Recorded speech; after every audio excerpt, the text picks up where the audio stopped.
Bonjour à tous, je vous invite à prendre place. Nous allons bientôt commencer.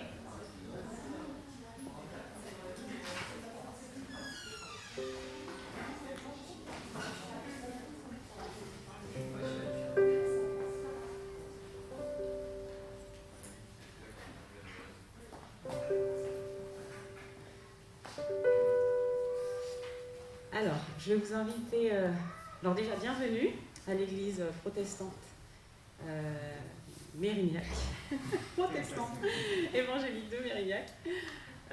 Et puis aussi, oui, je préviens, on diffuse en direct sur YouTube, donc il n'y a que cette scène qui est filmée, mais vos voix sont entendues et résonnent aussi sur YouTube.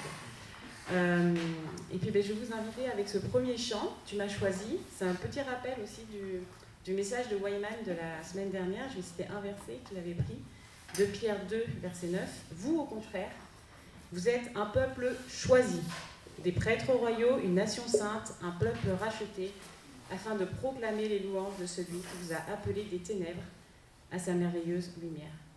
C'est bon de se rappeler qu'il nous a choisi le premier. Amen. Et nous, on a répondu. Mais c'est lui qui a fait le premier pas.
Et je vous invite à prendre place.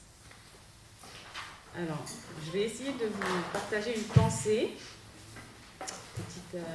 un peu corsée, donc dès le matin, mais j'espère que vous allez pouvoir me suivre, parce que ça dit beaucoup de richesse sur la bonté de Dieu et l'œuvre de son salut. Alors, Jonathan Edwards, qui est un théologien américain qui a été missionnaire et qui est assez connu, qui était du XVIIIe siècle, a dit « Vous ne contribuez en rien à votre salut, excepté par votre péché qui l'a rendu nécessaire. » C'est une phrase assez forte. Alors c'est sûr qu'on a quand même répondu à l'appel de Jésus, qui a la responsabilité de l'homme qui est engagé, mais je pense que son idée, c'est de dire à quel point Dieu mène totalement son salut. Et ça rappelle aussi le Sola Gratia, qui est un des 5 solas de la Réforme de 1500. La réforme protestante. Il y a les 5 solas, dont un, le fameux Sola Gratia, Le salut n'est pas le résultat de nos efforts ou de nos mérites, mais s'obtient par la grâce seule. On n'a rien acheté, on ne peut rien apporter à Dieu pour acheter ce salut, et c'est vraiment la grâce de Dieu, sa volonté qui a voulu nous sauver. Alors, un petit texte qui m'a parlé dans mes lectures, le psaume 106, verset 3. Il parlait de les exterminer, mais Moïse, celui qu'il avait choisi, s'est tenu à la brèche devant lui pour détourner sa fureur et l'empêcher de les détruire. Moi, j'avoue que j'ai toujours eu du mal avec l'intercession de Moïse, comme d'ailleurs l'intercession d'Abraham. Comment la Bible nous présente, c'est toujours perturbant parce qu'on se dit, bon, alors en fait, un homme est plus sympa, si je peux dire, que Dieu, parce que lui, vraiment, heureusement qu'il intercédait, sinon Dieu aurait juste lâché sa colère. Mais ce que j'ai aimé dans ce texte, c'est celui qu'il avait choisi. Et je pense que, j'ai envie de dire presque Dieu attendait au final cette intercession de Moïse qu'il avait lui-même choisi pour répondre à cette intercession. Et quand j'ai lu ce texte, là, j'ai compris quelque chose que je n'avais pas compris jusqu'à maintenant, m'a fait penser à Jésus, cet intercesseur, qui a aussi intercédé et détourné la fureur de Dieu, le Père. Et on voit ça aussi dans 1 Jean 2, versets 1 à 2. « Mes petits enfants, je vous écris cela, afin que vous ne péchiez point. Mais si quelqu'un a péché, nous avons un défenseur auprès du Père, Jésus-Christ le juste. Il est lui-même la victime expiatoire pour nos péchés, et non seulement pour les nôtres, mais aussi pour ceux du monde entier. » Donc Jésus est un défenseur, un avocat, un intercesseur, celui qui plaide, celui qui défend, celui qui intercède auprès du Père. Et ça montre toute la beauté au sein de la Trinité. Combien la Trinité a mené le salut pleinement. Des fois, on sépare vraiment Dieu le Père, Dieu le Fils, ou Dieu le Saint-Esprit, mais on oublie, c'est le même Dieu. Donc c'est Dieu lui-même qui, intentionnellement, a choisi de mettre en place son salut, et plus que choisi, c'est qu'il a pleinement accompli en lui-même. Et ça, c'est assez magnifique. Et le dernier slide, donc ça, c'est un texte, je trouve, qui montre vraiment qu'est-ce qu'a fait la Trinité dans le salut. Donc c'est dans Romains 3, donc Paul est dans une longue explication de pas mal de choses, et notamment du salut. Mais maintenant, la justice de Dieu, dont témoignent la loi et les prophètes, a été manifestée indépendamment de la loi. C'est la justice de Dieu par la foi en Jésus-Christ, pour tous ceux qui croient. Il n'y a pas de différence. Tous ont péché, sont privés de la gloire de Dieu, et ils sont gratuitement déclarés justes par sa grâce, par le moyen de la libération qui se trouve en Jésus-Christ. C'est lui que Dieu a destiné à être par son sang une victime expiatoire pour ceux qui croiraient. Il démontre ainsi sa justice, puisqu'il avait laissé impunis les péchés commis auparavant à l'époque de sa patience. Il la démontre dans le temps présent de manière à être juste, tout en déclarant juste celui qui a la foi en Jésus. Et ça, en fait, ça montre, c'est pas de la contradiction au sein de Dieu, mais ça montre deux volontés de Dieu qui devaient se réunir. La première, c'est que Dieu est saint et juste. Et ça, tout l'Ancien Testament le montre. Il condamne le péché doit être puni, le salaire du péché, c'est la mort. Dieu est saint et juste. Et il va le montrer aussi par la loi.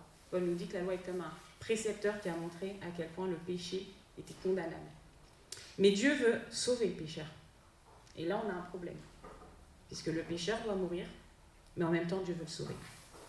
Mais qui pourra payer ce prix pour sauver le pécheur? Qui pourra répondre à cette punition, en fait, de mort? Est-ce qu'un homme imparfait pourrait mourir pour un autre homme imparfait et que ce sacrifice soit reçu par Dieu? Ça, c'est pas possible. Donc Dieu en lui-même pourvoit par le Fils un sacrifice parfait, juste, agréable. Et il accomplit par la puissance de l'Esprit qui ressuscite le Fils d'entre les morts. Et en ça, il est juste. Il est juste parce qu'à la fois, le péché est puni, mais à la fois, le péché, la punition est pourvue par le Fils, et ceux qui sont justes et croient en Dieu peuvent être sauvés. Ça nous montre à quel point la Trinité est en accord sur le salut. Le Père, le Fils, l'Esprit, pour mener à bien le salut. Et ça nous dit beaucoup sur la bonté de Dieu, sur sa volonté ultime à nous sauver, bien qu'il soit saint, et que vraiment on était incapable de pourvoir à ça, mais qu'il a pourvu en lui-même à ce salut. Ça nous donne aussi de l'assurance pour notre vie. C'est Dieu qui nous tient aussi dans ce salut qu'il a lui-même pourvu. Et Paul dira, si Dieu nous a aimés alors que nous étions pécheurs, à combien plus forte raison donnera-t-il tout ce qui vient avec. Et là aussi, il y a une assurance de dire, il va aussi nous aider sur cette terre à marcher, nous qui avons reçu son salut, de marcher dans ce salut et aussi d'être gardés par lui, par sa grâce. Donc voilà, c'est encourageant et ça nous montre aussi, ça nous donne à célébrer ces vérités, à célébrer que oui, on a un avocat auprès du Père qui est Jésus. Et Dieu a pleinement mené ce salut. Donc c'est ce qu'on va faire ensemble avec les chants qui suivent, de célébrer ça, célébrer combien Dieu a voulu nous sauver et combien il est celui qui a tenu pleinement le salut. Et il nous assure cela.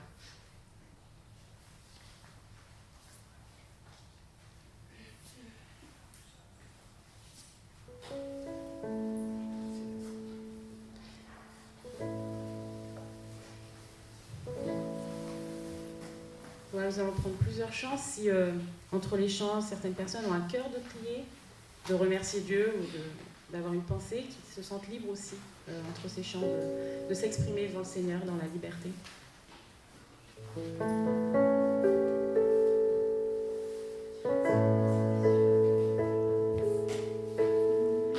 n'as pas attendu que je vienne à toi.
devant le trône du Très-Haut.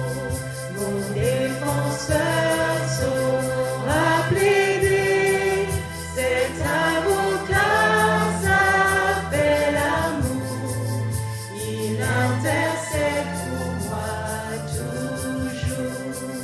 Mon nom est gravé sur ses mains, mon nom est inscrit sur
salut, Seigneur, que tu as acquis à la croix, où toute la Trinité était en accord pour sauver le pécheur, Seigneur, et l'amener, Seigneur, dans ta présence, Père.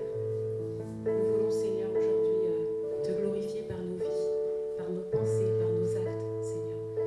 Tout notre temps, tout notre argent, tout ce que nous avons, Seigneur, pour toi, Seigneur. Et que tu nous aides, Seigneur, que tu nous changes pour toujours plus, Seigneur, te glorifier. Toi, le seul vrai Dieu, et celui qui est digne de tout cet honneur, parce que tu as payé le prix, parce que tu nous as montré, Seigneur, à quel point tu nous aimais, Père. Amen.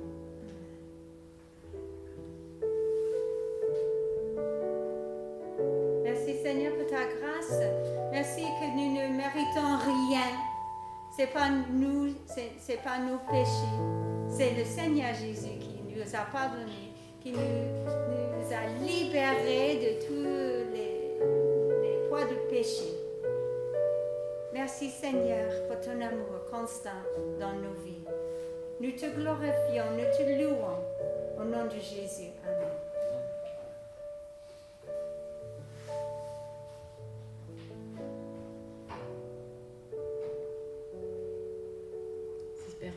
Certaines personnes veulent prier, qu'ils se sentent libres aussi dans la présence du Seigneur.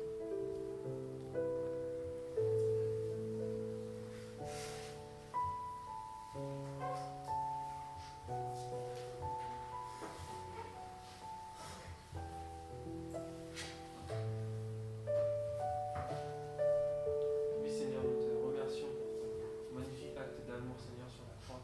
Merci pour tout ce que tu nous as donné à travers ça. Merci de t'être révélé à nous, Père. Merci pour ton esprit qui vit en nous. Et Seigneur, nous te remercions parce que nous venons tous unis en toi aujourd'hui pour te glorifier, pour te remercier, pour te louer. Seigneur, transforme-nous. Nous te demandons, Seigneur, de travailler en nous, Seigneur, de nous sanctifier, Seigneur, de façon à ce que ton Fils soit vu en nous et pas nous, Seigneur. Que nous diminuions et que toi tu grandisses en nous, Seigneur. Que seule ta vie soit vue en nous de façon à ce que le peuple autour de nous, les gens dans Mérignac, dans Bordeaux et dans toute la France, Seigneur, qu'ils te voient toi, Seigneur, et que tu nous utilises pour rappeler les gens à toi, Seigneur.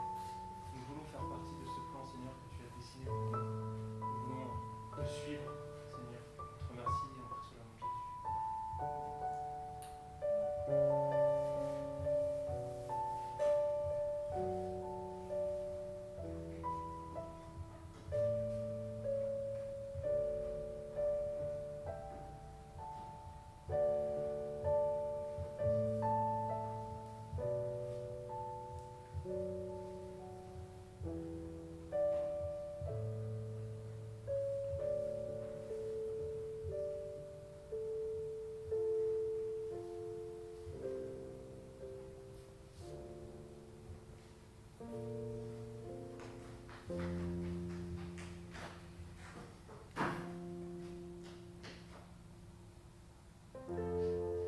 Je vous invite à vous lever. On va prendre un dernier chant avant le temps de scène pour dire notre joie au Seigneur. À chaque pas, on veut te suivre, Seigneur.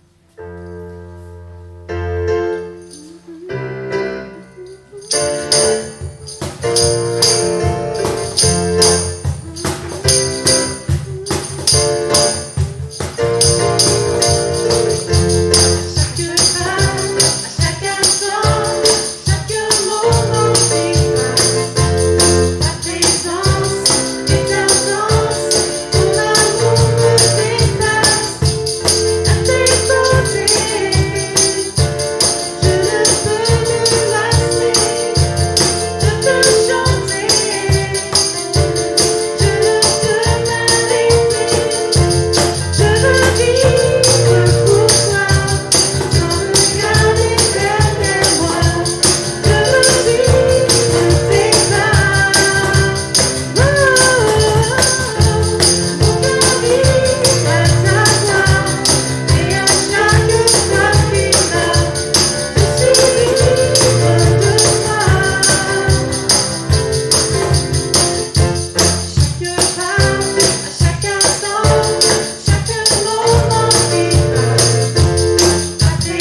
Alors je vais inviter, je crois que c'est Wayman, pour le moment de la Sainte Seine.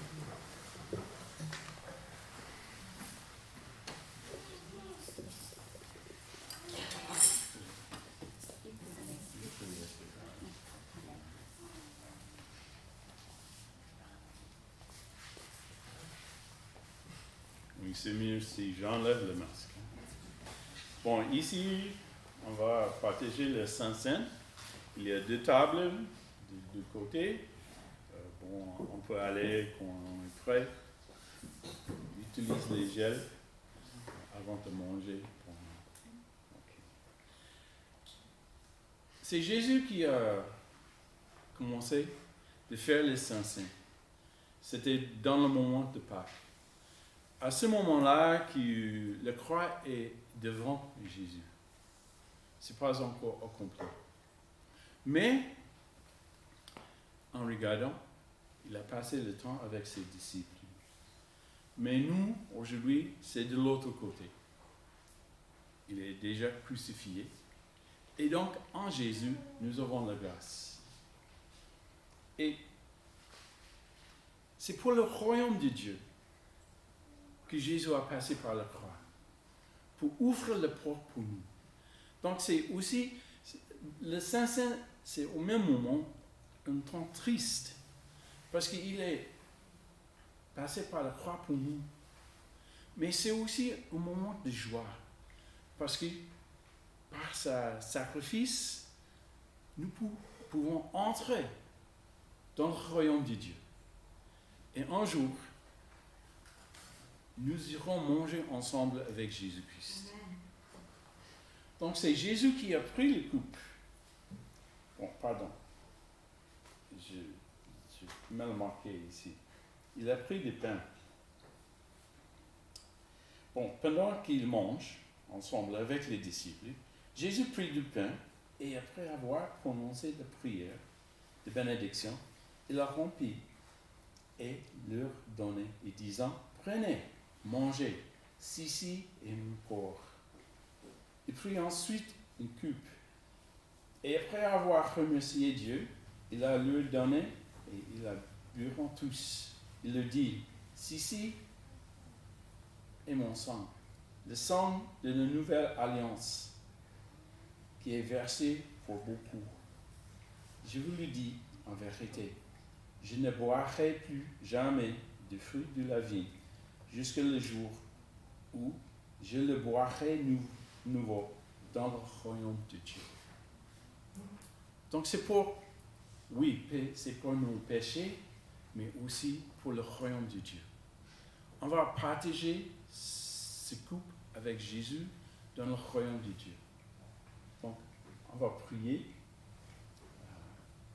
un petit peu, et puis on peut aller prendre les éléments. Merci notre Dieu, parce que tu nous as donné Jésus-Christ pour nous, le juste pour les pécheurs, injuste. Mais tu nous invites maintenant de suivre Jésus, de faire comme ses disciples, en mangeant ensemble, avec le pain et le vin, pour le remembrance le temps de souvenir de la mort de Jésus-Christ, mais aussi le prix d'entrer au royaume de Dieu.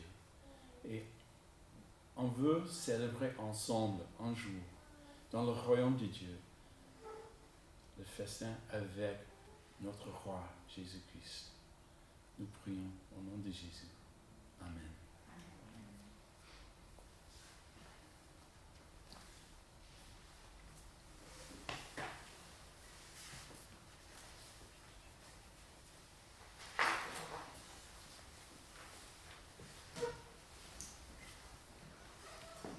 Donc, comme d'habitude, il y a 2 tables et une personne à la fois.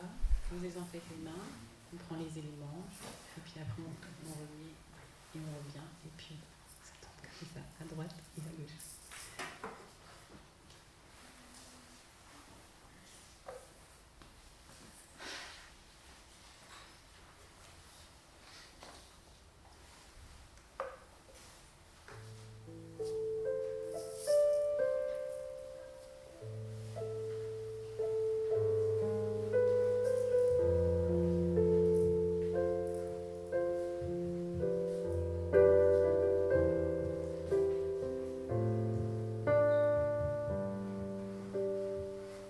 Tu es venu jusqu'à nous,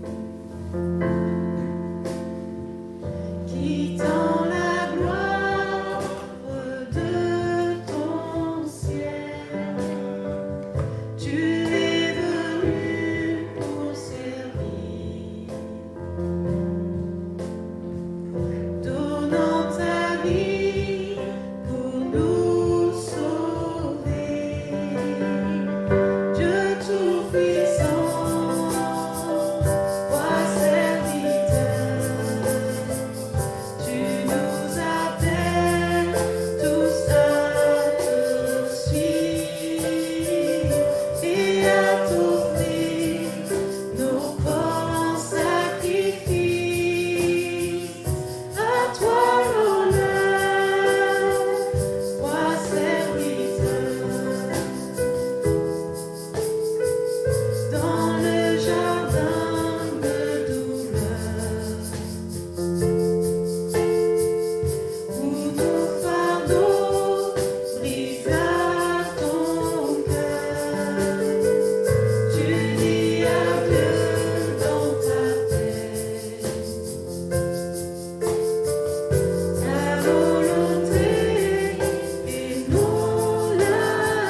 enfants qui vont partir. Je crois que c'est Stéphane qui est le service.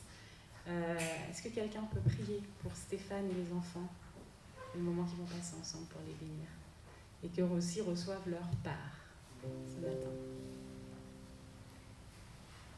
Merci Mé. Seigneur, merci pour les enfants, merci parce que ton sacrifice était pour tous. Et il est simple, il est gratuit et donc il est accessible aussi aux enfants. Et tu les aimes tellement. Donc, merci pour Stéphane qui va leur enseigner justement combien tu nous aimes, tout ce que tu as fait pour eux, pour nous. Qu'ils puissent passer un bon moment et qu'ils puissent avoir des réponses à leurs questions et qu'ils puissent comprendre vraiment qui tu es pour eux et ce que tu veux pour eux aussi dans leur vie. Tu les bénis pendant ce moment. Amen.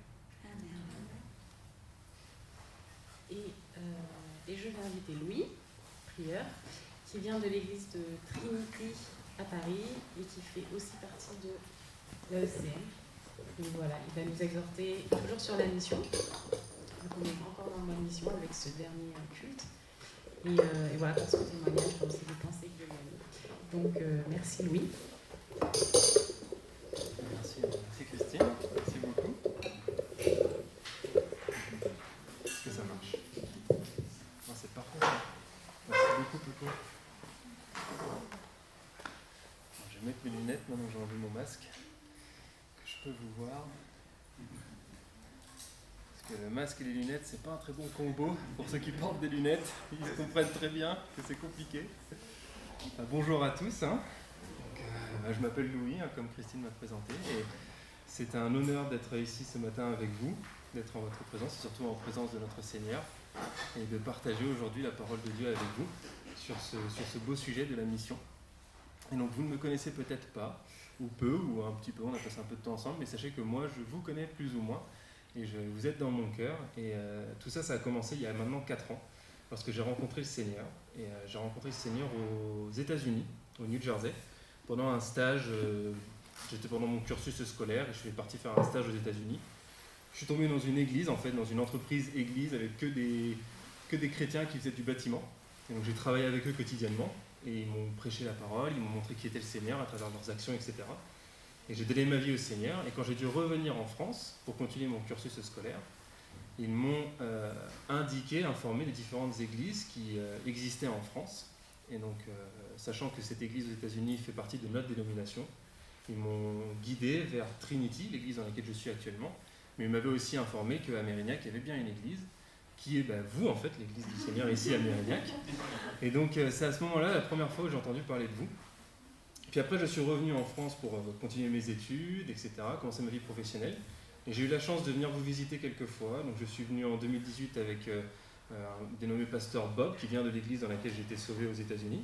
Nous sommes venus visiter pasteur Todd et Terry. Puis je suis venu en 2019 accompagner Paco, ici présent, qui du coup fait partie des pasteurs de Trinity, qui est venu prêcher une fois en 2019 et je l'ai accompagné.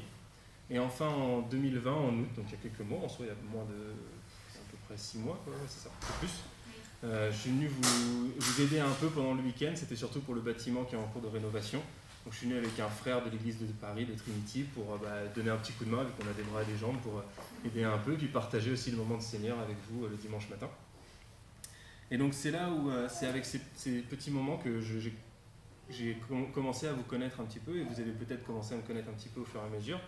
Mais la vraie raison, et on l'a chanté aujourd'hui, la vraie raison pour laquelle on se connaît, même si on ne s'est peut-être jamais vu, c'est grâce à ce que Christ a fait sur la croix, et c'est grâce à son œuvre en lui, et le sang qu'il a versé pour nous, et la foi que nous avons en lui, qui nous réunit un, encore de Christ, et on l'a chanté encore aujourd'hui, comme quoi nous sommes tous ensemble unis en son œuvre à lui, et pas en la nôtre. Et j'ai trouvé ça très beau, le verset que Christine a rappelé ce matin, Romains 3, 22, qui nous dit... vous m'entendez peut-être mieux là. Désolé, j'espère que vous avez entendu au moins le début quand même. Ouais, je parle pas non plus, je parle un petit peu quand même, un petit peu fort. Ah oui, et puis juste pour vous prévenir, s'il y a un petit accent, c'est que je suis du nord, mais pas du nord-nord, mais presque, juste à côté de la Belgique, de la Champagne-Ardenne. Donc je n'aurai pas l'accent du sud, mais peut-être un petit accent de tout en haut.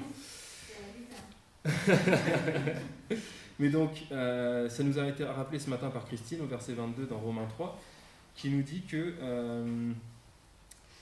à laquelle rendent témoignage la loi des prophètes, justice de Dieu par la foi en Jésus-Christ pour tous ceux qui croient, il n'y a point de distinction. Et donc nous sommes tous égaux, grâce à ce que Christ a fait et la foi que nous avons en lui. Et c'était un très beau rappel ce matin, et c'est aussi ce qu'on se rappelle à travers la Sainte Seine.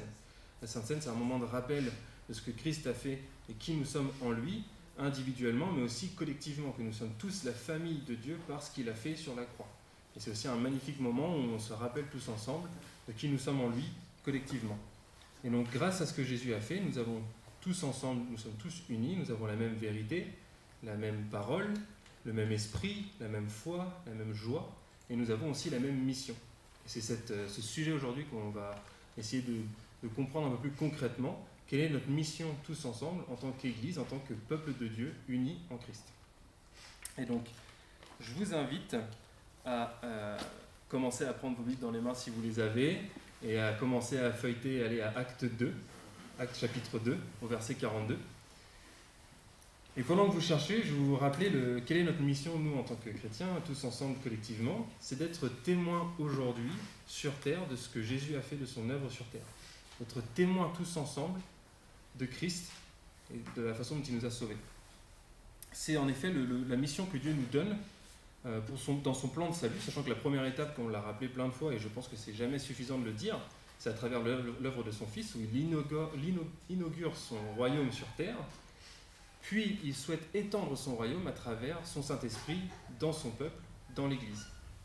Et c'est une magnifique mission qu'il nous donne. On la voit dans Acte 1, verset 8, je ne vous demande pas d'y aller, mais je vais juste le lire. Jésus, qui parle à ses disciples, il leur dit au verset 8, il leur dit « Vous recevrez une puissance, le Saint-Esprit, survenant sur vous, et vous serez mes témoins à Jérusalem, dans toute la Judée, dans la Samarie et jusqu'aux extrémités de la terre. » Et on sait très bien que les apôtres ne sont pas allés jusqu'à Mérignac, par exemple. Ils ne sont pas allés jusqu'à Paris. L'apôtre Paul, lui, est allé jusqu'à Rome, par exemple. Et ce que nous dit Jésus aujourd'hui, c'est que nous serons témoins, en s'adressant à ses disciples, qu'ils seront témoins jusqu'aux extrémités de la terre. Ce qui nous montre bien que ce commandement, cette mission qu'il donne à ses disciples, il la donne aussi à toute son Église. Que nous sommes tous appelés à être témoins de lui, ici sur terre, jusqu'aux extrémités de la terre, donc jusqu'à Paris, tout en France et aussi à Mérignac. C'est notre mission aujourd'hui, tous ensemble. Mais alors, à quoi correspond cette mission exactement d'être témoin de lui sur terre ? Et c'est ce passage, justement, je vous ai indiqué, dans lequel vous êtes allés, que l'on va pencher nos regards et demander au Seigneur de nous informer, de nous montrer ce que cela signifie d'être un témoignage pour lui sur terre, concrètement. Donc si vous avez eu le temps d'aller dans Acte 2, verset 42, et avant de lire des versets 42 à 47, je vous invite très rapidement à prendre un petit moment de prière pour ouvrir nos cœurs et demander au Seigneur de nous instruire sur quelle est la mission que nous avons tous ensemble et à quoi concrètement cela ressemble. Donc je vous laisse m'accompagner en prière. Seigneur, nous te remercions pour ta grâce et ton œuvre. Seigneur, merci pour ce moment que nous pouvons partager à se rappeler de ce que tu as fait pour nous, qui tu es et qui nous sommes en toi, un peuple uni par ton sacrifice, Seigneur, par ta résurrection, la vie que tu nous donnes en nous. Et nous venons humblement à toi, Père, te demander de nous fortifier et de nous instruire dans ta parole, de façon à savoir à quoi cela ressemble d'être témoin aujourd'hui sur terre pour toi, afin que les gens te voient en nous, et Seigneur, que tu nous utilises. Quelle grâce! Déjà, tu nous as sortis de notre péché, tu nous as sauvés, mais en plus, tu nous appelles à cette magnifique mission de partager cette joie que l'on trouve en toi. Et donc, Père, nous prions que tu nous accompagnes dans nos cœurs et dans notre intelligence ce matin, dans ta parole. Guide-nous, Seigneur. Nous te remercions et nous te prions au nom de Jésus. Amen. Donc on va tout simplement commencer par la lecture de ces versets, donc 42 à 47. Alors,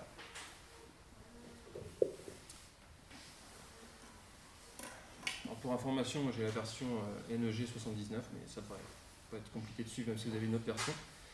Donc verset 42, il est dit « Il persévérait ».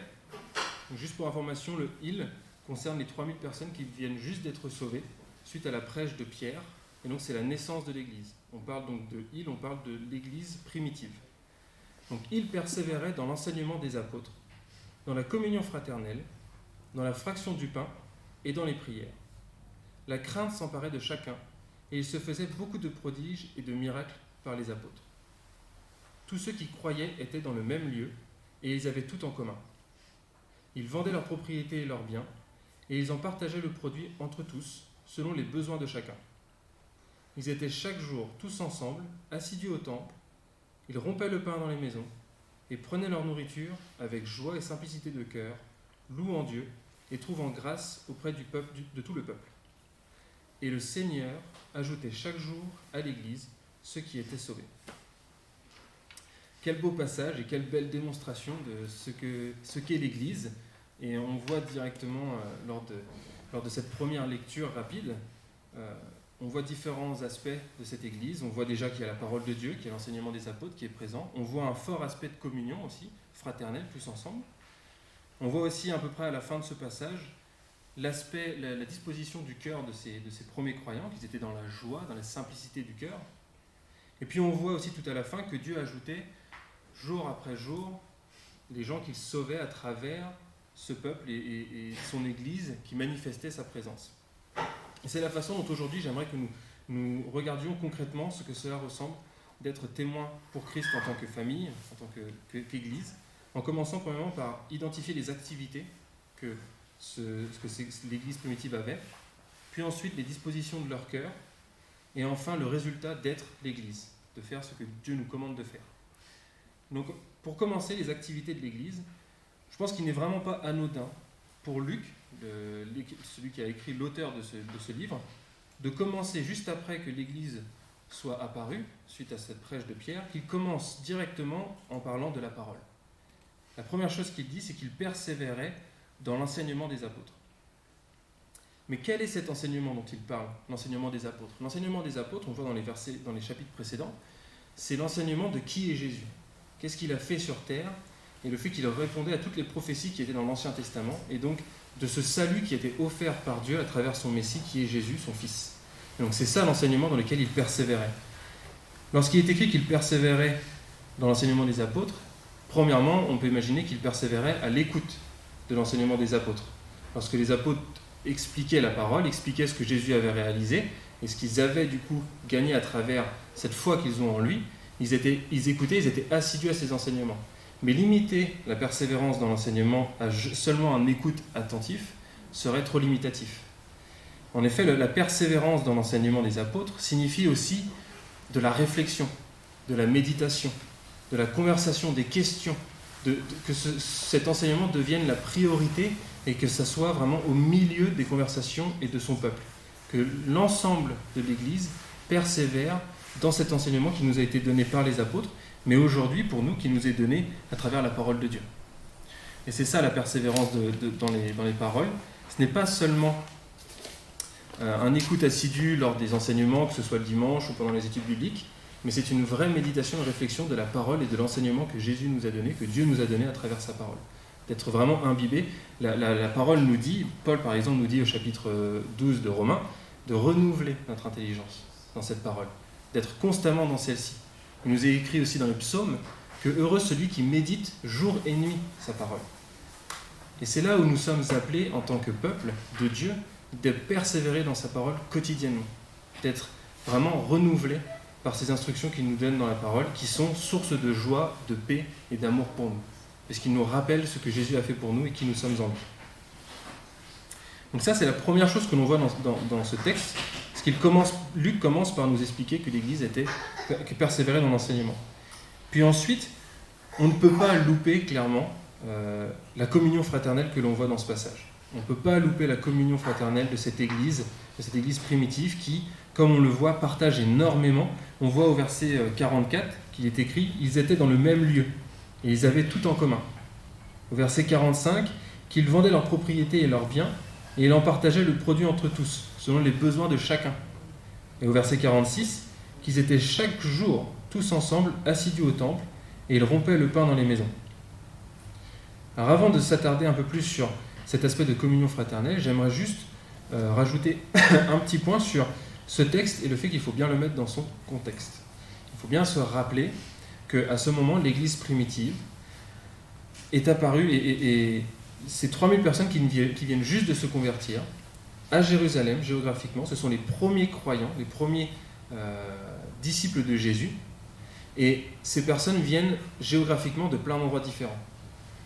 Et ils sont de différentes classes sociales.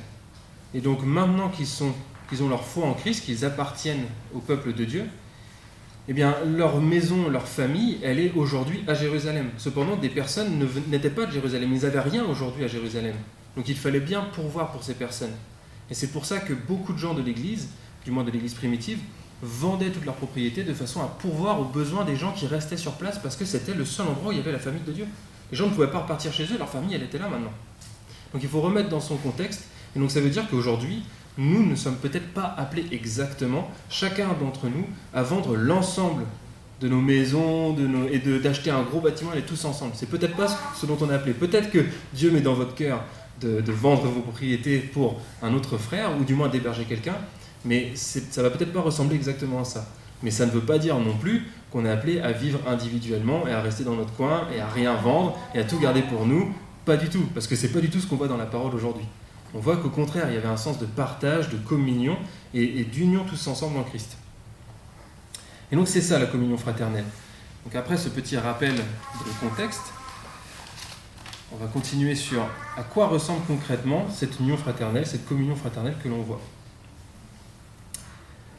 Et on peut aussi s'interroger donc déjà c'est un standard, on voit que c'est clairement un standard de la vie chrétienne dans cette église, et en voyant ce standard, on peut s'interroger sur nous personnellement, est-ce qu'on vit aussi collectivement comme cela? Est-ce que nos églises ressemblent à ce que l'on voit aujourd'hui dans ces versets? Et je pense qu'on a un peu pris sûrement l'habitude de vivre un peu individuellement. C'est vrai que le monde nous appelle à vivre individuellement, à penser à nous, etc.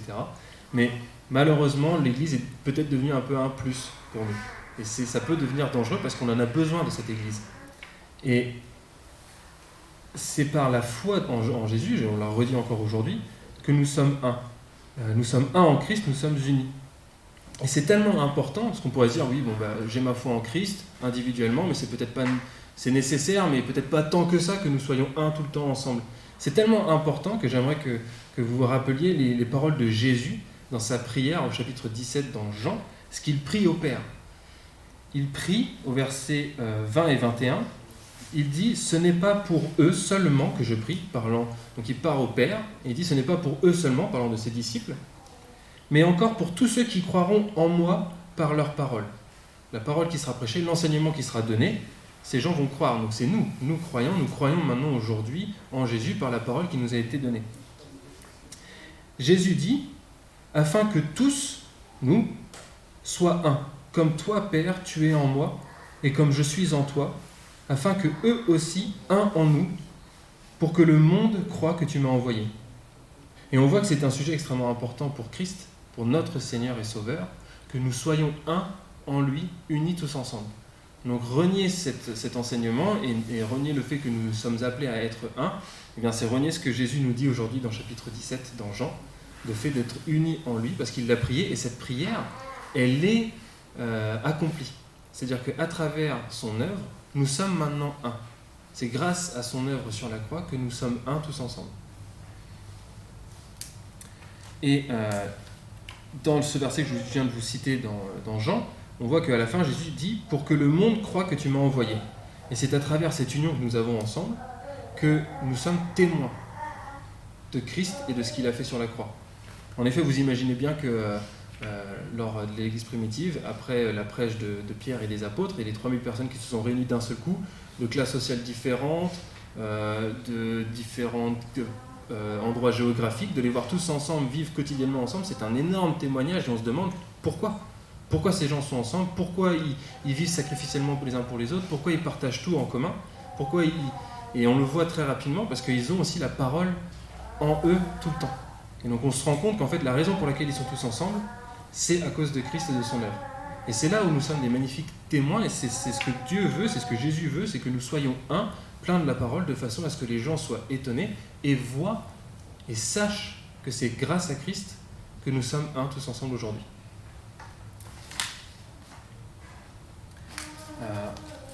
Continuons sur la communion fraternelle et ce que le texte nous dit un peu plus là-dessus, plus précisément et concrètement. On voit au verset 46 qu'il est écrit que les croyants se voyaient tous les jours, quotidiennement.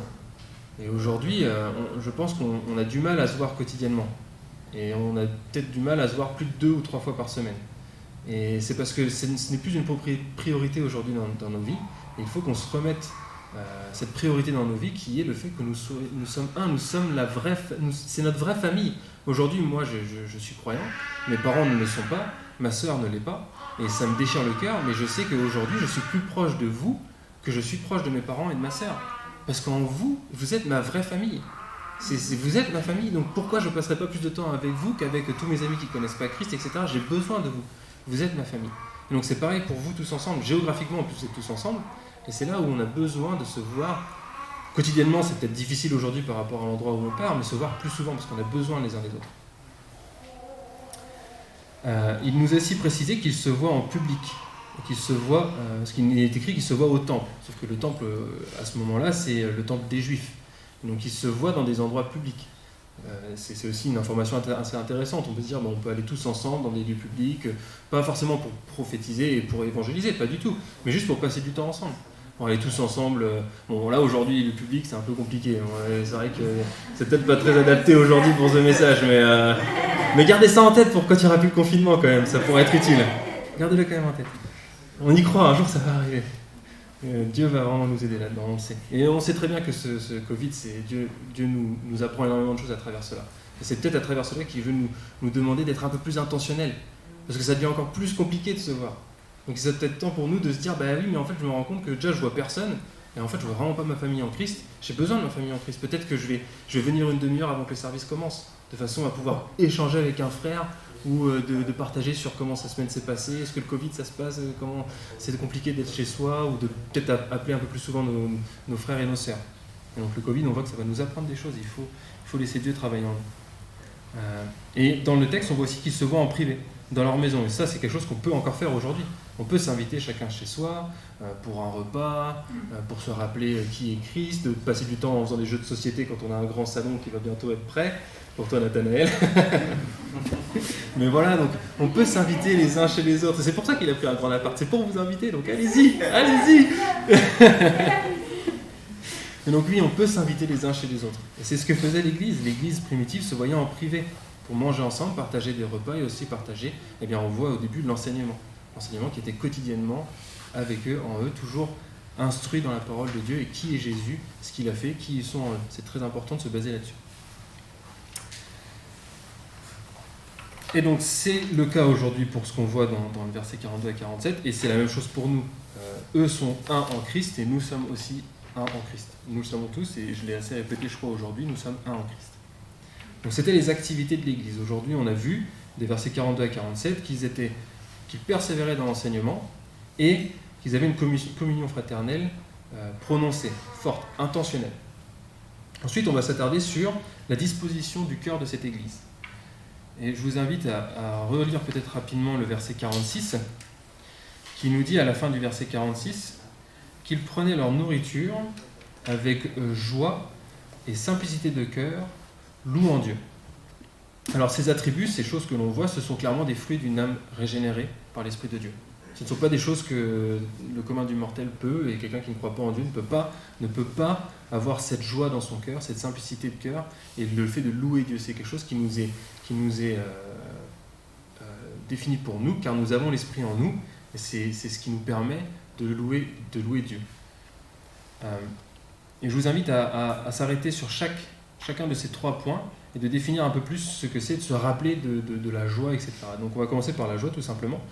La joie, c'est explicitement un fruit de l'Esprit de Dieu que l'on voit dans Galates 5, verset 22. Et c'est une source, cette joie, la source de cette joie, on ne le répétera jamais assez, c'est le salut que nous a apporté Christ. En effet, qu'est-ce qui pourrait plus nous apporter de joie que le fait que nos péchés aient été payés, notre dette a été payée? Qu'est-ce qui pourrait nous amener plus de joie que la réconciliation avec notre Dieu créateur, le souverain de tout? Qu'est-ce qui pourrait nous amener plus de joie que, en plus de tout ça, il vit en nous? Et c'est cette joie-là que le peuple de Dieu, l'Église, a quotidiennement et quand ils se rencontrent, etc., ils ont cette joie. Et c'est aussi ce qu'on avait aujourd'hui ce matin, quand on commence tous ensemble à louer le Seigneur. Dans nos cœurs, on a cette joie de savoir que Dieu est avec nous, que Dieu nous a pardonné, que Dieu s'est révélé à nous, que nous sommes avec lui, un en lui, que son esprit est en nous. Ensuite, nous avons la simplicité du cœur. L'Église avait cette simplicité du cœur lorsqu'ils se rencontraient. Cette simplicité du cœur désigne l'amour inconditionnel que Dieu place dans nos cœurs, l'amour agapé. Le fait de donner avec simplicité de cœur et de ne pas attendre en retour. Le fait de savoir que Dieu, lui, nous a tout donné, même le salut que nous ne pouvions pas gagner, et que nous sommes complètement satisfaits en lui. Et donc que nous n'avons pas besoin d'attendre autre chose, d'avoir rien d'autre, et nous pouvons donner, partager avec simplicité de cœur. Nous ne sommes pas attachés aux choses du monde. Ensuite, on voit la louange qui a un trait de caractère, un trait qui nous définit complètement, qui est la louange envers Dieu. L'expression de la louange qui, certes, peut être un chant, comme nous l'avons vu aujourd'hui ce matin, nous sommes tous venus pour louer le Seigneur avec nos lèvres et nos paroles, mais Paul nous rappelle au chapitre 12, verset 1, que notre culte et louange envers Dieu, c'est l'offrande de nos corps comme un sacrifice vivant, saint et agréable à Dieu. Et on se rend compte que la louange, c'est beaucoup plus que simplement un chant, en fait. La louange, c'est le don sacrificiel de notre être, de notre corps, de notre cœur, de notre âme, de tout ce que l'on est, de tous nos biens à Dieu, de façon à ce qu'il nous utilise complètement pour son royaume. C'est ça la vraie louange d'un chrétien, d'un croyant en Jésus. C'est quelqu'un qui a réalisé qu'il a tout donné pour lui et que lui rend tout à Dieu comme un sacrifice. Qui désire, qui dit « Seigneur, toute ma vie est à toi, fais ce que tu veux en moi parce que je veux te servir, je veux te suivre. » Et c'est ça la vraie louange d'un chrétien. Donc on a vu ce matin dans la parole que nous sommes appelés du coup, comme on le voit dans l'Église primitive, qu'ils persévéraient dans l'enseignement, nous sommes appelés à persévérer dans l'enseignement, dans la communion fraternelle, avec un cœur plein de joie, de simplicité de cœur et de louange à Dieu. Et quel est le résultat de ces différents attributs, de ces différentes activités que l'Église a à travers l'Esprit de Dieu? Le résultat d'être l'Église, on le voit dans les versets 43 et 47. Au verset 43, il nous est rapporté que la crainte s'emparait de chacun. La crainte, parlant des les personnes, chacun, ça désigne les personnes à proximité de l'Église. Et la crainte, le mot utilisé ici, ne signifie pas, écoutez-moi bien là-dessus, la crainte ici ne signifie pas la peur au sens de la terreur et de la paralysie. Ce n'est pas ce qui est désigné ici. Ce qui signifie le mot crainte ici, c'est la surprise, l'émerveillement, et un peu, on pourrait dire, de la peur un peu mêlée avec de l'admiration. C'est-à-dire que c'est de la surprise, c'est vraiment waouh, qu'est-ce qui se passe ici? Pourquoi ces gens sont complètement différents, unis, avec la parole au milieu d'eux? Qu'est-ce qui se passe? Je ne comprends pas. Et c'est ça que l'Église a amené dans le cœur des gens, enfin que du moins Dieu a amené dans le cœur des gens à travers son Église, en les surprenant par la façon dont ils étaient transformés. Ensuite, on voit au verset 47 qu'il est dit que le Seigneur ajoutait chaque jour à l'Église ceux qui étaient sauvés. En effet, des personnes se repentent de leurs péchés et acceptent Jésus comme Seigneur et Sauveur par le fait de voir cette Église, parce qu'elle est pleine d'amour, elle est pleine de paroles et qu'elle proclame la parole. C'est-à-dire qu'en étant à proximité de l'Église, théoriquement, on ne peut pas éviter la parole de Dieu. Parce que l'Église, son attribut, c'est d'être pleine de la parole de Dieu et de la proclamer. Donc si on est proche de l'Église, on se doit de l'entendre. Si on ne l'entend pas, c'est pas normal. On se doit, nous, d'être plein de cette parole tout le temps, d'être tout le temps en train de partager dessus, parce que c'est notre base de notre vie, de notre nouvelle vie en Christ. Et c'est pour ça que des gens qui sont à proximité de l'Église se doivent d'entendre cette parole, parce que c'est la parole que nous sommes sauvés. Il nous est rappelé, Paul nous rappelle dans le chapitre 10, c'est bien sûr Dieu qui nous sauve, ne détrompez pas là-dessus, mais Paul nous dit dans Romains chapitre 10, verset 14, « Comment croiront-ils en celui dont ils n'ont pas entendu parler? Et comment en entendront-ils parler s'il n'y a personne qui prêche ?» Dieu souhaite nous utiliser pour proclamer la parole de façon à ce que le monde entende qui est Christ, et que Dieu puisse utiliser son esprit et cette parole de façon à appeler les gens, ceux qu'il a sauvés, et qu'il leur ouvre les yeux tout simplement. Donc c'est de cette façon que Dieu souhaite étendre son royaume sur terre par le biais de l'Église. C'est de cette façon que nous sommes témoins de Jésus sur terre. Pour résumer, aujourd'hui nous avons vu, premièrement, que Dieu nous appelle. Dieu souhaite étendre son royaume à travers son Église. Il souhaite sauver des âmes par le témoignage de son Église et par son esprit. Concrètement, ce que cela veut dire être témoin de l'Église, c'est premièrement nos activités, la persévérance dans la parole et la proclamation de cette parole. Et ensuite, la communion fraternelle, intentionnelle et intense ensemble. Puis aussi, les attitudes de nos cœurs lors de ces activités. C'est-à-dire la joie, la simplicité de cœur et une vie de louange, qui ont la source, comme source, le salut en Jésus. Et rien d'autre. Ce n'est pas nos circonstances qui nous donnent de la joie. Ce n'est pas le fait d'avoir acheté une nouvelle voiture, d'avoir une nouvelle maison, etc. qui nous donne de la joie. C'est notre salut en Jésus qui nous donne la joie. Et c'est la façon dont il a opéré dans beaucoup de vies. J'imagine que beaucoup d'entre vous sont venus au Seigneur par le témoignage que l'Église a été pour vous. Et c'est le cas pour moi. Moi personnellement, comme je vous ai raconté, je suis parti aux États-Unis pour un stage pour un stage ingénieur dans une boîte de construction, et je n'étais pas du tout croyant, je ne connaissais pas du tout le Seigneur, et je suis arrivé au milieu d'une communauté chrétienne qui donnait tout pour le Seigneur. Et c'est à travers cette communauté que Dieu s'est montré à moi, et je vais vous donner des petits exemples et vous montrer aux différents points qu'on a vus aujourd'hui comment l'Église au New Jersey dans laquelle j'étais a été témoin pour moi de qui est Christ et ce qu'il a fait et son œuvre pour moi et la façon dont il m'aime. Premièrement, la persévérance dans la parole. En effet, les gens avec qui j'étais au New Jersey, ils faisaient des dévotions très souvent. C'est-à-dire que tous les matins, il y avait une dévotion de famille. À chaque début d'activité, il y avait une dévotion. On parlait, on ouvrait la parole, on lisait quelques versets ensemble et on laissait l'Esprit nous inspirer et nous rappeler qui est Christ, qui nous sommes en lui, etc. Et de voir ça tout le temps, à chaque fois qu'on se réunissait, je ne pouvais pas éviter la parole. Quand j'étais avec eux, je ne pouvais pas éviter la parole. C'était obligatoire. Si j'étais avec eux, c'était synonyme de « je vais entendre la parole ». En fait. Et c'est comme ça que Dieu a travaillé en moi et s'est révélé à moi, parce que c'est la parole qui nous transforme. C'est pas moi, mes mots qui vont vous transformer aujourd'hui, c'est la parole qui nous transforme. Un petit exemple qui était assez marrant, j'arrive pour le premier jour, je vais pour travailler, donc pour aller travailler dans un bâtiment, peindre des murs ou faire de la charpente, etc. Et j'arrive premier jour avec l'entreprise, donc avec une petite dizaine de personnes, que des chrétiens. Moi je ne savais pas au début, mais il n'y avait que des pasteurs ou alors des futurs pasteurs ou des femmes de pasteurs, donc je suis arrivé un peu bizarre.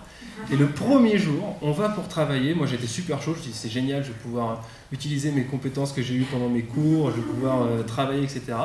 Et le moment où, allez c'est parti, on y va, je les vois, ils s'assiedent tous, ils sortent tous leur Bible, et puis ils commencent à faire une dévotion. Je dis mais je suis où moi là? Mais c'est quoi ce truc là? Et donc en fait exposer directement à la parole, c'est peut-être un peu extrême en effet, on peut peut-être pas répéter exactement ça ici, mais c'est juste pour vous montrer que c'est ce qu'on doit avoir en nous, on doit voir la parole, parce que nous sommes liés à la parole, c'est la parole qui nous donne vie. C'est à travers la parole que Dieu nous transforme, nous renouvelle, nous apprend qui il est, et on doit être plongé dedans tout le temps. C'est vraiment notre source. Ensuite, la communion fraternelle. C'est un magnifique exemple dans cette église où parfois ici, en France, moi je travaille professionnellement, j'ai un travail à la défense, je rénove une grande tour, et donc malheureusement je peux vite être pris dans le quotidien à faire des trucs tous les jours, aller au boulot, métro, boulot, dodo, un peu à la parisienne malheureusement, et on en oublie d'être intentionnel, de voir ses frères, de passer du temps ensemble. Et là-bas j'ai vraiment vu des gens très intentionnels dans voilà, je vais au travail, je sais que ce soir en repartant, je vais passer voir un ami et je vais rentrer parce que j'ai besoin de ce moment avec mon frère. Ou on fait en sorte d'inviter les gens tous ensemble pour se voir le week-end, etc. Et c'était assez dans son contexte, mais quand j'étais aux États-Unis, ici je vais malheureusement, on va dire, voir un frère, on va dire une fois par semaine, voire plus. Là-bas c'était l'inverse, c'était une fois par semaine, je ne voyais pas de frère. C'est complètement étrange, c'est complètement sans dessus, ça n'a rien à voir. Et c'est un énorme témoignage de se voir très quotidiennement, c'est un encouragement, et c'est à travers cela que Dieu va nous utiliser comme témoins. Ensuite, les attitudes. Forcément, comme je le vois en vous lorsque je viens vous voir, j'ai vu ça aux États-Unis aussi, c'est la joie dans vos cœurs. C'est quelque chose que Dieu vous donne dans vos cœurs. C'est quand on se voit ensemble, on a la joie parce qu'on a notre salut en Christ. Et ça on ne peut pas nous l'enlever parce que c'est Christ qui nous met dans notre cœur. C'est Dieu qui nous met en nous. Et c'est un magnifique témoignage. Et donc ça, je l'ai vu dans le New Jersey. Je sais qu'on le voit aussi ici en vous. Et c'est un magnifique témoignage. Et c'est la façon dont Dieu nous utilise pour montrer qui il est.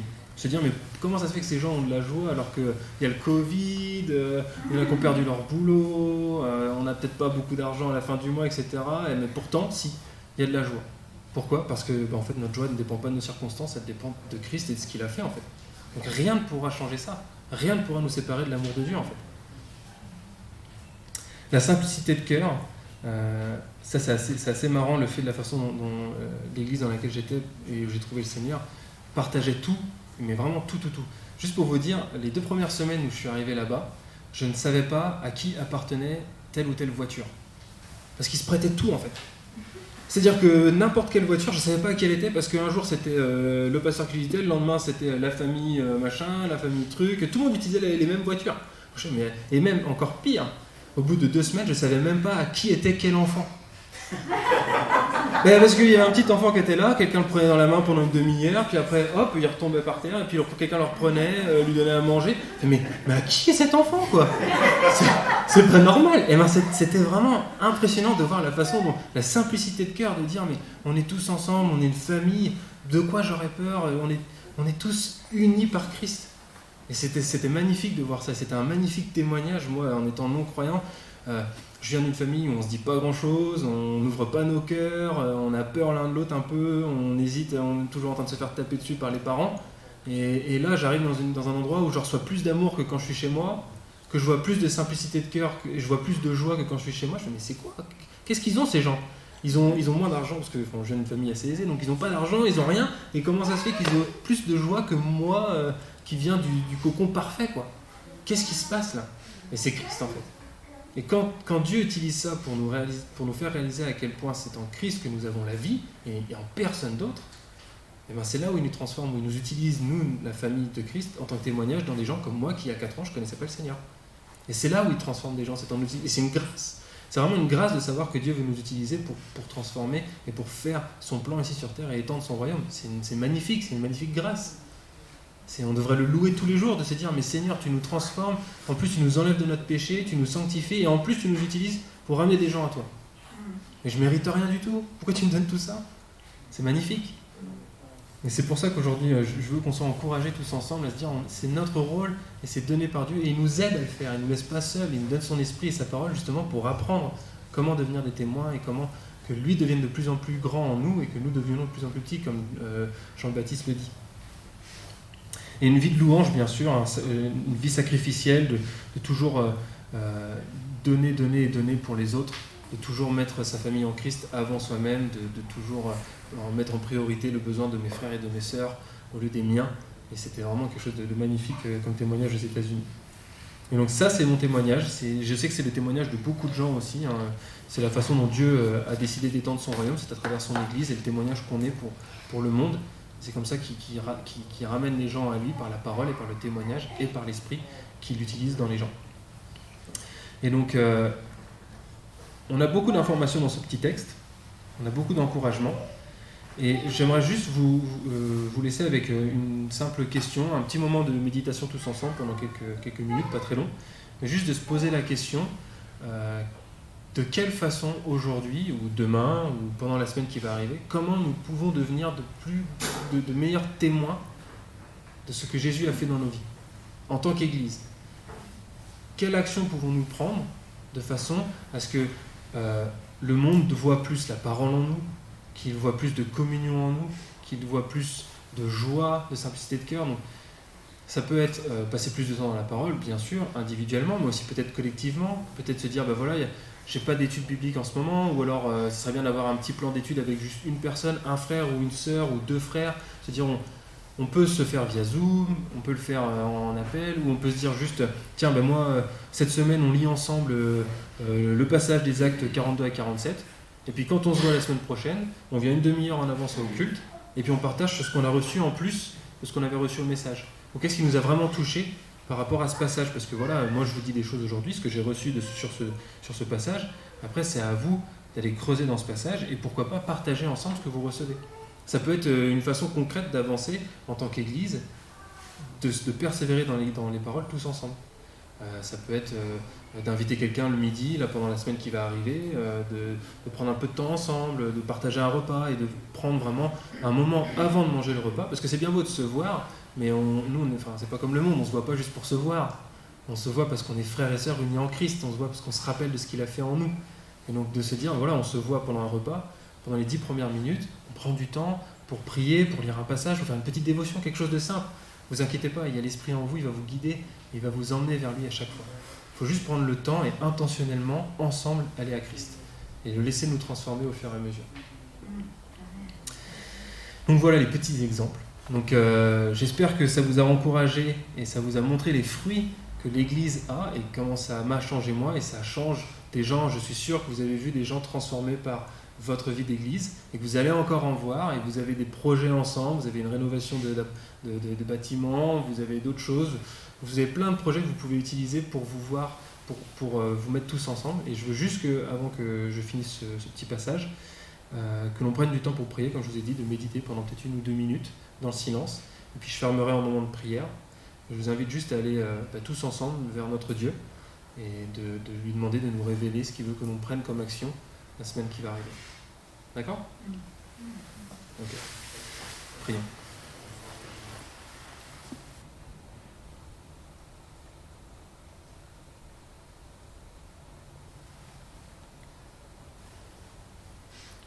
Père, nous te remercions pour ta grâce et ta miséricorde.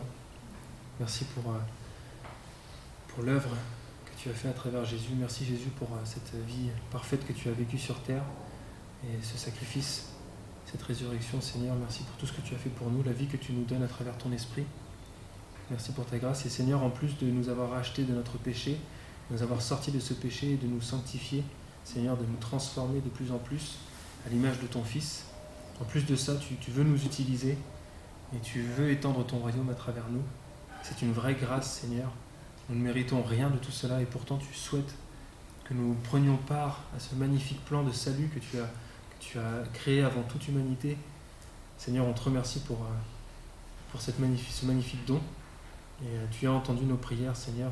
Tu es là avec nous et nous souhaitons, Seigneur, nous te demandons de nous guider de façon à ce que nous devenions de plus en plus des témoins de l'œuvre de ton Fils sur terre, Seigneur, que les gens ne voient pas nous, mais te voient toi en nous, Seigneur. Guide-nous à travers la semaine qui va venir, aide-nous à nous aimer comme toi tu nous as aimés, à vivre sacrificiellement les uns pour les autres, d'être intentionnels dans nos temps ensemble, de façon à ce que nous allions tous vers toi. Seigneur, que tu sois au milieu de nos conversations, que tu sois au milieu de nos pensées, que tu sois au milieu de nos activités, Seigneur, que nous fassions tout pour toi, pour ta gloire, pour ton nom, Seigneur. Transforme-nous. Nous te remercions parce que nous sommes un grâce à toi. Et c'est une joie vraiment quotidienne de se voir ensemble et de savoir que nous sommes un peuple uni en toi par ton œuvre, Jésus. On te remercie et on prie tout cela au nom de Jésus. Amen. J'invite l'équipe de louange, j'imagine, à venir nous conduire encore un petit moment dans la louange envers notre Dieu qui est très bon, et qui a été bon encore ce matin et qui sera encore bon tous les jours. Merci beaucoup en tout cas.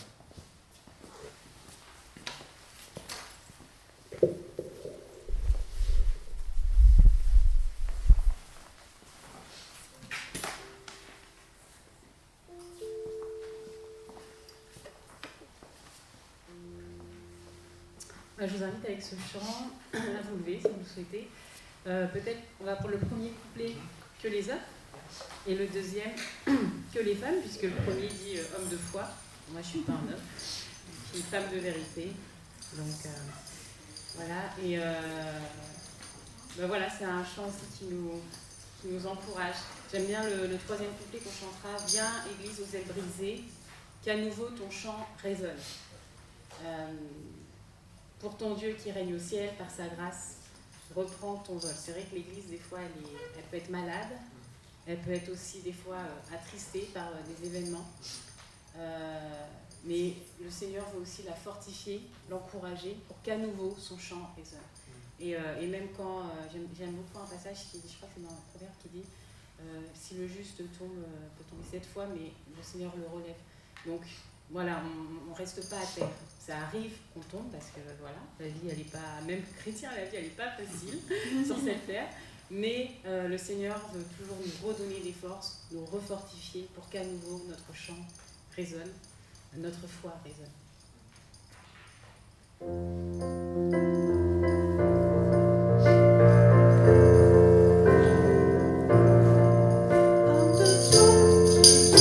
Chanter.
Amen.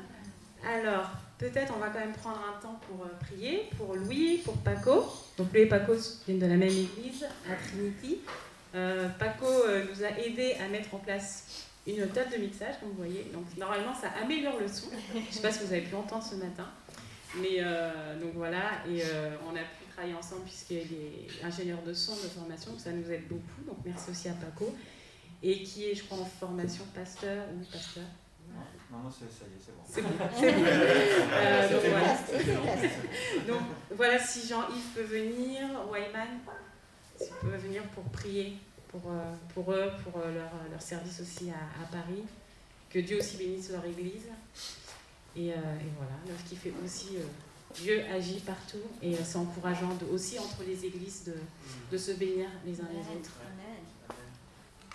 Ok. Peut-être vous l'invitez. Je dis un petit truc juste avant.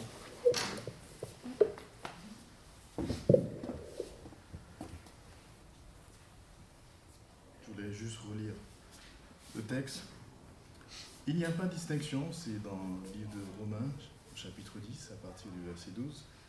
Il n'y a pas de distinction, en effet, entre juifs et grecs. Ils ont tous le même Seigneur, qui est riche pour tous ceux qui l'invoquent. Car quiconque invoquera le nom du Seigneur sera sauvé. Comment donc invoquerait-il celui en qui ils n'ont pas mis leur foi? Et comment croirait-il en celui en qui ils n'ont pas entendu proclamer? Et comment entendraient-ils s'il n'y a personne pour proclamer? Et comment proclameront-on? Comment proclameront-on si l'on n'est pas envoyé? Ainsi il est écrit qu'ils sont beaux les pas de ceux qui annoncent de bonnes nouvelles. Amen. Et ça c'est vraiment important. Et ça m'a rappelé une petite histoire. Je suis parti un jour faire un boulot que j'avais pas envie de faire. Mais bon, c'était comme ça, Dieu avait permis. Et dans ce boulot, Dieu a permis que je rencontre quelqu'un qui, pendant des années, qui s'est battu parce qu'il avait envie de se suicider. Mais je savais, il avait soif, il était dans l'attente, son cœur avait soif de quelque chose. Jusqu'au jour où Dieu permet qu'on parle de lui, et là sa vie a été bouleversée. Il ne pouvait pas l'invoquer s'il n'avait pas entendu parler de Jésus. Il ne savait pas que c'est ce qu'il cherchait, mais son cœur avait soif. Il y a l'écoute, comme Dieu a permis. La parole de Dieu, sa vie a été bouleversée, et aujourd'hui, quand je vois la soif qu'il a de partager l'évangile, d'aller chercher ceux qui sont perdus, je dis oui, c'est Jésus qui fait ça. C'est pas nous, mais c'est Dieu. Donc, parfois nous oublions en fait ce pourquoi on est dans une société où on est centré sur nous, on cherche nos intérêts, mais on oublie que Dieu nous a sauvés pour servir à la louange de sa gloire. Et je vous inviterai aussi à penser à une de mes collègues qui a ouvert son cœur. Son frère s'est suicidé il y a peu de temps, 18 ans. C'est son jumeau. Et Dieu a permis, il y a peut-être 2 semaines, qu'on parle de lui. Et c'était fort. Ça m'a fait du bien de parler du Seigneur. Mais c'était triste de voir comment les gens n'ont pas d'espérance. Les gens ne peuvent pas invoquer Jésus parce qu'ils ne savent pas qu'il y a un sauveur, qu'il y a un Dieu qui sauve. Donc prions pour eux qui continuent à proclamer la parole de Dieu avec force et puissance. Parce que oui, Jésus sauve encore aujourd'hui. Amen. Et nous sommes les témoins de ce qu'il a fait dans notre vie. Voilà. Je laisse prier d'abord l'ancien roi.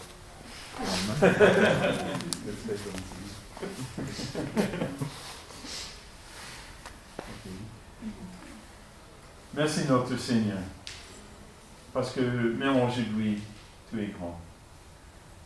Tu nous as appelés et tu nous as donné les joies dans nos vies, les joies d'être tes enfants, mais c'est aussi les joies de partager notre vie avec les autres. Oui. Et merci parce que tu habites Paco et lui, et même dans cette église ici, et on peut partager notre vie, notre foi, notre espérance avec les autres. Et merci parce que tu nous as donné le Saint-Esprit pour fortifier pour diriger, pour aider, pour même attirer les gens envers lui, qui a besoin de la parole de vie. Et merci pour ça. Merci pour ces gens. Merci pour Paco et lui qui sont venus pour nous aider, fortifier dans la foi. Merci, notre Seigneur. Et te demande tes bénédictions sur eux aujourd'hui. Merci. Amen. Seigneur, merci parce que par l'intervention de ce matin, tu nous rappelles encore l'importance d'être à l'écoute de ta parole et de t'obéir, Seigneur, de proclamer l'évangile qui sauve parce que tu sauves encore aujourd'hui. Il y a 5 ans de cela, et lui ne te connaissait pas, mais Seigneur, il a eu la grâce de rencontrer des gens qui lui ont parlé de toi et sa vie a été bouleversée. Aujourd'hui, Seigneur, il veut partager ce qu'il a reçu de toi. Ce trésor qu'il a reçu de toi, il veut le partager à tous. Seigneur, merci pour nous rappeler combien nous avons besoin de toi, nous avons besoin de nous soumettre à ta volonté, à ta parole. Seigneur, merci pour l'œuvre que tu fais dans chacun de nous. Et Seigneur, nous prions, Seigneur, que nous puissions réaliser que dehors, il y a des gens qui meurent. Dehors, il y a des gens qui attendent qu'une parole soit dite de ta part. Seigneur, je prie qu'à l'ouverture, quand tu leur donneras l'occasion de parler de ta part, que les vies soient transformées par ton esprit.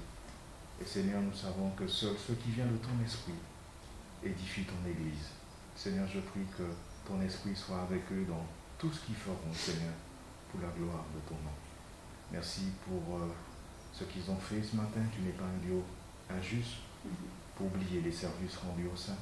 Nous prions, Seigneur, que tu puisses aplanir leur sentier.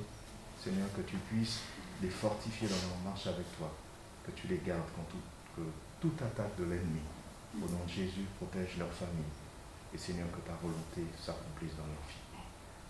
Merci pour ton peuple ce matin, au nom de Jésus. Amen. Que ton nom soit béni, Seigneur, encore aujourd'hui, pour cette journée, pour la fin de cette journée, ce que tu as encore prévu pour chacun d'entre nous et pour cette semaine qui vient, Seigneur, que tu nous donnes de grandir en toi et toujours mieux te connaître, seul avec toi, mais aussi avec nos frères et sœurs. Au nom de Jésus. Amen. Voilà. Et je voulais dire un mot, non, et une dernière chose aussi par rapport à ce que disait Louis, il y a quelque chose qui est en place à l'église qu'on appelle le GDC, le groupe de croissance. Je sais qu'il y a plusieurs personnes qui le font. Ça se fait à 2 ou à 3 personnes de même sexe. Et l'idée, ça se fait en 3 étapes. Enfin, justement, on se donne une lecture à faire de la Bible dans la semaine. Après, on en parle, on prend le temps de prier ensemble, mais aussi de se dire comment va notre âme. C'est des questions directes, précises, c'est pas juste le temps c'est beau. Le temps est beau et les oiseaux chantent. Mais voilà, c'est aussi de dire, voilà, est-ce que je suis triste, découragée, est-ce que j'ai peut-être quelque chose à confesser, peut-être faible, priez pour ça. Donc voilà, si vous n'en faites pas, c'est possible. Soit vous trouvez un binôme qui n'en fait pas déjà dans l'église et le faire, ou un trinôme, soit peut-être le remonter, pour que peut-être on mette en relation des personnes qui n'auraient pas de GC, qui auraient à cœur de le faire. Donc voilà. Et puis sur le site de l'église, il y a une fiche qui explique le truc à suivre pour GDC. En 1 heure, 1 heure et demie, ça se fait. Ça peut se faire aussi par Zoom. Mais voilà, c'est vraiment quelque chose qui est assez encourageant. Moi, je le fais et c'est vrai que c'est une bonne discipline. Des fois, c'est difficile de caler certaines choses dans la semaine, mais au moins ça, je sais que c'est calé. Et c'est une bonne discipline aussi pour notre vie spirituelle d'avoir aussi une certaine, on appelle la redevabilité. C'est pas le dimanche qu'on va faire de la redevabilité, c'est pas non plus au GDM, mais voilà, avec 1 ou 2 personnes de confiance, on peut faire quelque chose de plus intime, de plus profond sur certaines choses, parce qu'il y a des questions qu'on ne peut pas forcément aborder comme ça le dimanche matin devant tout le monde. Donc voilà, c'est quelque chose qui est encourageant pour la foi, donc je vous encourage à le faire si vous ne le faites pas. Et puis voilà, mais je vous souhaite un très bon dimanche, soyez bénis, et voilà. Et encore merci à Louis et à Paco pour